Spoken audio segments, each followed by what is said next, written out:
Rhaenyra Targaryen or Daenerys Targaryen, which one would be the better ruler? It's like picking between your children. I love both of these characters for very different reasons. I've got to hand it to Daenerys for one simple reason, really. Because as much as I love Rhaenyra Targaryen and I think she was the rightful heir to the Iron Throne, and given the chance, she could be a decent queen, she's still part of the old establishment of House Targaryen. It's this hierarchy where the Targaryens are on top because they have something everyone else does not. Dragons. It makes them vastly more powerful than anyone else. As much as I love various members of House Targaryen, the institution in and of itself, it's problematic. You're literally lording it over people because you have dragons and they don't. House Targaryen, and this includes Rhaenyra, they use their dragons in a particular way. It's to cement their power to rule over others. That must be upheld, always. Now, could there be a deeper meaning, i.e. the knowledge of the secret, the Song of Ice and Fire, the need for Westeros to be united with a Targaryen on the throne? Maybe that was passed down in some way. Maybe that's why the Targaryens were so determined to retain their grip on power. But the fact that they did that and they were the top dogs, it was this mentality where you could very easily succumb to corruption. Now, not every monarch was bad, and I don't think Rhaenyra was. The only reason that I would put Daenerys Targaryen ahead of Rhaenyra in terms of who's a better ruler is simply because Rhaenyra is more of the same. Daenerys, she's a breath of fresh air and she understands the plight of the small folk. She was not raised as a princess in the lap of luxury. She was raised in exile, essentially a beggar. They had nothing. Daenerys understands the struggle of the small folk, of the everyday struggle just to survive, in a way that Rhaenyra, even with the best of intentions, could never really understand. It's almost an alien concept. I mean, unless you submerge yourself with the small folk, and some Targaryens did and benefited greatly from that. But if you are raised in a palace and you have all of these fine things and all the food you could ever want, and you have this safety and you're a dragon rider, you have all these things, it's difficult to relate to the real everyday struggles of your people. Because of what Daenerys has gone through, she just has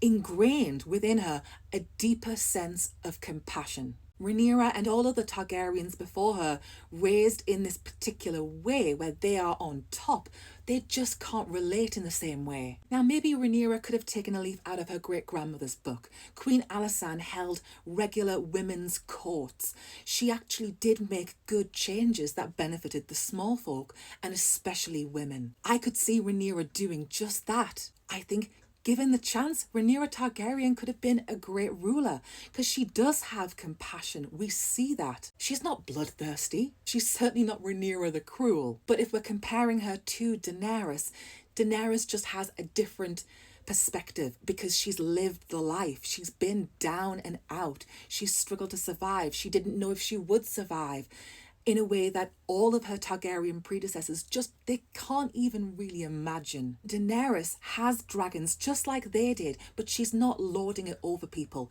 The only people she lords her dragons over are the bad guys, and that's all right in my book. When it comes to the people that she is wanting to protect, she is saying, you can choose to follow me, and if you don't, no hard feelings, but the choice is yours. Even with her dragons, she's not intimidating people into subservience. I don't think Rhaenyra did that either, but I think House Targaryen, whether they meant to do it or not, because they had dragons, people felt like we best toe the line. And that's not a true allegiance. So, long story short, if I had to compare the two, I'm going with Daenerys because she just gets it. It's funny when you look at Daenerys and Viserys, they were both raised in exile, in this chaos, always going from place to place, never having a home, never feeling settled, never feeling safe, never having enough.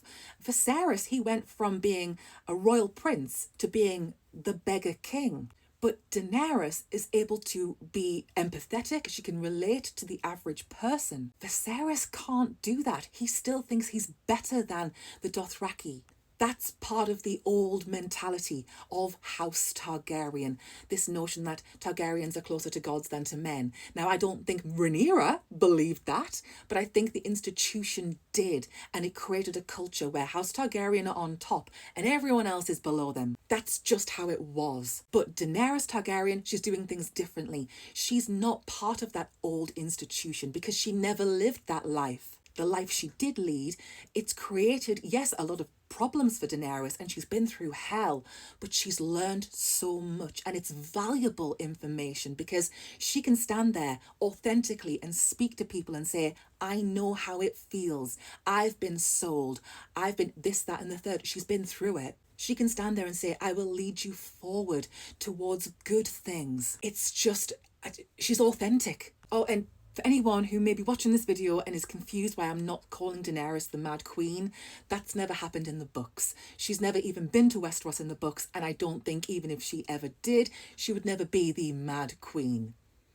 That's not Dany. In fact, she's the antithesis of that mentality. She's the person who gives people the choice. She doesn't turn on them because they may choose not to follow her. They may have their own path. So yeah, when it comes down to it, I'm going with Daenerys, but that's no shade to Rhaenyra because I love her as well.